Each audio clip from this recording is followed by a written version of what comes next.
In today's video, I'm going to teach you how to adjust letter spacing in Figma. Start by opening your design and selecting the text layer you want to refine. With the layer selected, look to the right sidebar. In the text section under typography, find the letter spacing control. It's the icon that looks like a vertical line with a horizontal double-headed arrow. You can change spacing in two ways. If you already know the amount you want, type it directly into the field. For example, try 2% to slightly open up a headline or 0.5px for a very fine fixed adjustment. If you'd rather feel it out, click and drag on the letter spacing icon to nudge the spacing wider or tighter. You'll see the text update in real time as you drag. A quick note on units: percentage is relative to the font size, so it scales smoothly if you later resize your text.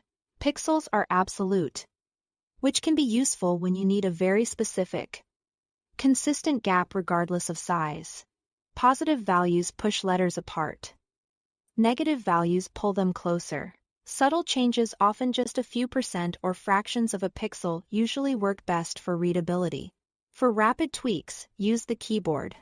Hold Alt and press the right arrow to increase letter spacing, or Alt and left arrow to decrease it while the text layer is selected.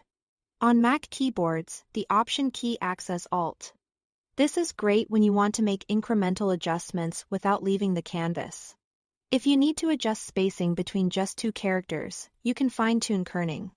Place your text cursor between the specific letters. Then use those same shortcuts, Alt plus right to increase, Alt plus left to decrease.